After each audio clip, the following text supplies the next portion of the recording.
Hello friends, स्वागत है आप सभी का हमारे चैनल कुक स्टडी में। मैं कमल बेस्ट इस वीडियो के माध्यम से दोस्तों आपके यहाँ पर कराऊंगा आर्मी का दोस्तों एक नया सेट। जी हाँ दोस्तों, यहाँ पर आप देखेंगे गत वर्षों का दोस्तों एक नया पेपर, जहाँ पर दोस्तों आपको महत्वपूर्ण क्वेश्चन मिलेंगे जो आपके बार बार आते हैं। तो इनको भी दोस्तों आप हमेशा की तरह तैयार कर लेंगे। और देखिए, शुरू करने के बारे थोड़ी सी एक दरख्वास्त करना चाहेंगे दोस्तों, यदि आपने हमारे चैनल को सब्सक्राइब नहीं किया अभी तक तो प्लीज़ हमारे चैनल को सब्सक्राइब कीजिए और बेल आइकन को प्रेस करना ना भूलिएगा दोस्तों, ताकि हमारी वीडियोज़ की नोटिफिकेशन आपको प्रथम प्राप्त हो सके। और देखिए दोस्तों, इन क्वेश्चनों को आप सभी को नोट करते रहेंगे, ताकि दोस्तों आप एग्जाम के पहले अपने नोट से तैयार कर सकें और बाद में एग्जाम के पहले सभी क्वेश्चन को आप रिवाइज कर पाएं। तो इन सभी को आप नोट कर लेंगे। तो देखिए दोस्तों, पहला क्वेश्चन क्या देखता है आपको, सीमा शुल्क किस कर का उदाहरण होता है। दोस्तों यहाँ पर देखिए, आपके जो कर होते हैं दोस्तों मुख्य रूप से दो प्रकार के होते हैं, इनको आप समझेंगे ज़रा। एक आपका होता है दोस्तों प्रत्यक्ष वाला कर और एक आपका होता है अप्रत्यक्ष कर। अब देखिए, इन दोनों में अंतर आपको बताते हैं दोस्तों। प्रत्यक्ष कर वाला कर होता है जिसमें वसूली उसी व्यक्ति से की जाती है जो उसके लिए जिम्मेदार होता है। एक प्रकार से दोस्तों आप कह सकते हैं वही व्यक्ति दोस्तों जो उसका भुगतान का हकदार होता है, तो उसी से लिया जाता है, उसे आप प्रत्यक्ष बोलते हैं। फॉर एग्जांपल दोस्तों आप कह सकते हैं जो आपका धन पर कर लगता है दोस्तों, जो आपका संपत्ति पर कर लगता है, वो एक प्रकार से दोस्तों उसी व्यक्ति से लिया जाता है जो संपत्ति के लिए जिम्मेदार होता है। एक अप्रत्यक्ष कर होता है दोस्तों जो आपका दूसरों पर उसकी मौद्रिक भार डाला जाता है, जैसा कि दोस्तों आपका सीमा कर हो गया, तो वो दोस्तों एक प्रकार से दूसरों पर भार डाला जाता है दोस्तों। तो आप यहाँ पर सीमा कर आपको पूछा गया है, तो सीमा कर एक प्रकार का अप्रत्यक्ष कर हो जाएगा। तो ऑप्शन नंबर आपका बी वाला सही हो जाएगा।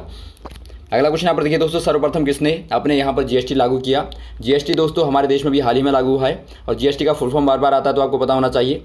जी का मतलब आपका गुड्स हो गया एंड सर्विस टैक्स, तो गुड्स एंड सर्विस टैक्स आपका फुल फॉर्म हो जाएगा।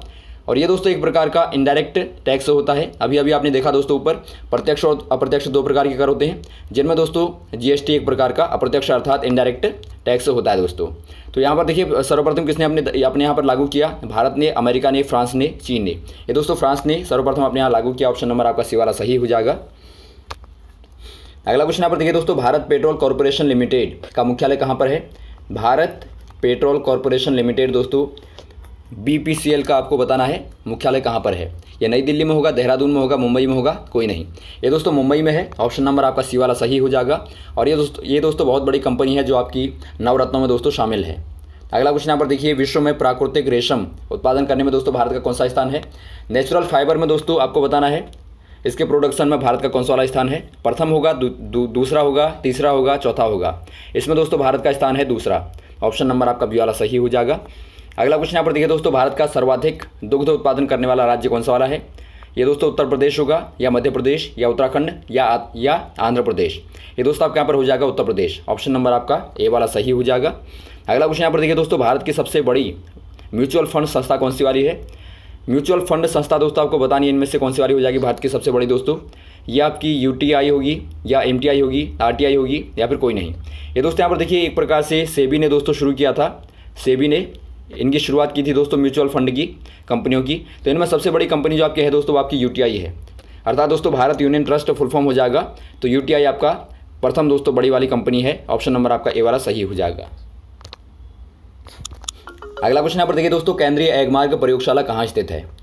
पहले आपको पता होना चाहिए दोस्तों एगमार्ग होता क्या है। एगमार्ग दोस्तों एक प्रकार का मार्ग होता है, चिन्ह होता है, जो दोस्तों वस्तु की शुद्धता को बताता है। आपने देखा होगा वस्तुओं में दोस्तों आपका ISI का मार्क होता है। तो इस प्रकार के जो मार्क होते हैं दोस्तों क्या बताते हैं, वस्तु की शुद्धता को, प्योरिटी को बताते हैं। तो इसकी प्रयोगशाला कहाँ पर है आपको बताना है, मुंबई में, दिल्ली में, कोलकाता में, नागपुर में। ये दोस्तों नागपुर में है। ऑप्शन नंबर आपका डी वाला सही हो जाएगा।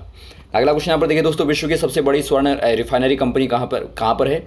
दोस्तों यहाँ पर देखिए, रिफाइनरी का मतलब आपको पता होगा, स्वर्ण रिफाइनरी मतलब दोस्तों जो स्वर्ण को शुद्ध करने वाली शोधक रिफाइनरी होती है दोस्तों, कंपनी होती है। अमेरिका में है, दक्षिण अफ्रीका में है, भारत में है, चीन में है।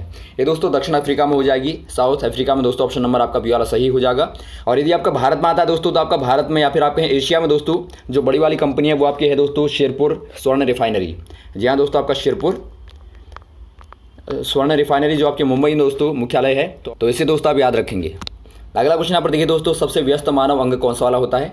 दोस्तों आपको मानव बॉडी के सबसे बिजी वाले ऑर्गन को बताना है। हृदय होगा, पेट होगा, पैर होगा, दिमाग होगा।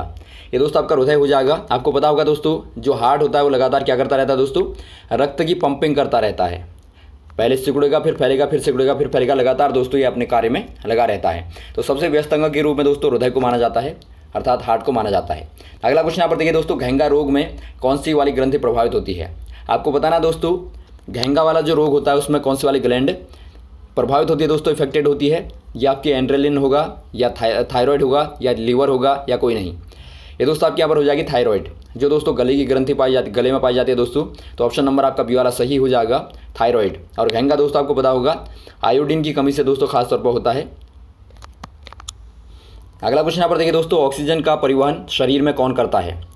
ऑक्सीजन का दोस्तों परिवहन अर्थात आप कह सकते हैं जो आपका सर्कुलेशन होता है दोस्तों हमारी बॉडी में कौन करता है? हीमोग्लोबिन करेगा, प्लाज्मा करेगा, श्वेत रक्त कणिकाएं करेंगी, या उपरोक्त सभी? ये दोस्तों यहाँ पर देखिए मुख्य रूप से हीमोग्लोबिन करता है दोस्तों। ऑप्शन नंबर आपका ए वाला सही हो जाएगा। हीमोग्लोबिन दोस्तों आपको पता होगा जो रक्त में पाया जाने वाला हीम कण होता है दोस्तों, जो रक्त लाल होता है, तो ऑप्शन नंबर आपका ए वाला दोस्तों यही मुख्य रूप से परिवहन करता है। अगला क्वेश्चन यहाँ पर देखिए, जरा दृष्टि दोष में किस लेंस का प्रयोग किया जाता है? जरा दृष्टि दोष का मतलब पहले आपको पता होना चाहिए दोस्तों, जो अवस्था में वृद्धि के कारण होता है, अवस्था में जो वृद्धि होती है या फिर आप कहें दोस्तों बुढ़ापा होता है, उसके कारण जो आंखों में कमजोरी आती है उसे आप बोलते हैं दोस्तों जरा दृष्टि दोष। तो इसमें यहाँ पर देखिए कौन से वाले लेंस का इस्तेमाल होगा? उत्तल का, अवतल का, द्विफोकस का, या कोई नहीं? इसमें इस्तेमाल होता है दोस्तों आपका द्विफोकस का। ऑप्शन नंबर आपका सी वाला सही हो जाएगा, क्योंकि इसमें दोस्तों दूर की और पास की दोनों ही वस्तुएं नहीं दिखाई देती, तो इसीलिए दोस्तों इसमें द्विफोकस का इस्तेमाल होता है। और उत्तल का दोस्तों आपको पता होगा दूर दृष्टि में होता है, और अवतल का आपका निकट दृष्टि में होता है, तो इनको भी दोस्तों आप याद रखेंगे। अगला क्वेश्चन यहाँ पर देखिए दोस्तों, प्रकाश के वेग की गणना सर्वप्रथम किसने की? प्रकाश का वेग दोस्तों आपको पता होगा 3 × 10⁸ मीटर प्रति सेकंड होता है निर्वात में या वायु में दोस्तों। तो इसकी गणना सर्वप्रथम किसने की दोस्तों आपको बताना है, रोमर ने, या न्यूटन ने, या आइंस्टाइन ने, या फिर पावली ने? ये दोस्तों रोमर ने की थी। ऑप्शन नंबर आपका ए वाला सही हो जाएगा, रोमर। और इन्हीं के नाम पर दोस्तों इनके पैमाने का नाम भी एक पड़ा है दोस्तों, रोमर। तो ऑप्शन नंबर आपका ए वाला सही हो जाएगा। अगला क्वेश्चन यहाँ पर देखिए दोस्तों, विटामिन B12 में कौन सा वाला तत्व पाया जाता है? आपको बताना है दोस्तों विटामिन B12 में कौन सा वाला एलिमेंट दोस्तों मुख्य रूप से पाया जाता है? आयरन होगा, कोबाल्ट होगा, जिंक होगा, कॉपर होगा? इसमें दोस्तों आपका पाया जाता है कोबाल्ट। ऑप्शन नंबर बी वाला सही हो जाएगा, कोबाल्ट दोस्तों। अगला क्वेश्चन यहाँ पर देखिए दोस्तों, शरीर में सबसे दृढ़ तत्व कौन सा वाला होता है? आपको बताना है दोस्तों शरीर में सबसे दृढ़ या फिर आप कहें दोस्तों सबसे स्ट्रॉन्ग मजबूत तत्व कौन सा वाला होता है? ये आपका हाथ की हड्डी का होगा, या नाखून का होगा, या एनामेल होगा, या कोई नहीं?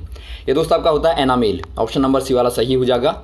एनामेल दोस्तों आपको पता होना चाहिए दांतों की हड्डियों में पाया जाने वाला होता है दोस्तों। दांतों के ऊपर से एक परत होती है एनामेल की, और आपको पता होगा दोस्तों हमारे सबसे कठोरतम भाग क्या होता है? दांतों का बाहरी वाला भाग होता है, तो यही दोस्तों आपका एनामेल कहलाता है। तो ऑप्शन नंबर आपका सी वाला सही हो जाएगा। अगला क्वेश्चन यहाँ पर देखिए दोस्तों, विद्युत बल्ब के अंदर कौन सी वाली गैस भरी जाती है? बार बार क्वेश्चन आता है दोस्तों। जो विद्युत बल्ब होता है उसके अंदर एक गैस भरी जाती है जिसके कारण दोस्तों प्रकाश दीप्त होता है, दिखाई देता है, चमकता है। ये दोस्तों आपका हाइड्रोजन होगा, हीलियम होगा, ऑर्गन होगा, या नाइट्रोजन होगा? ये दोस्तों आर्गन गैस भरी जाती है। ऑप्शन नंबर आपका सी वाला दोस्तों आर्गन सही हो जाएगा। AR आर्गन आपका फॉर्मूला होता है।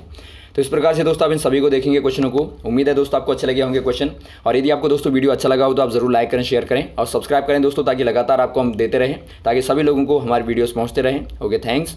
जय हिंद, जय भारत।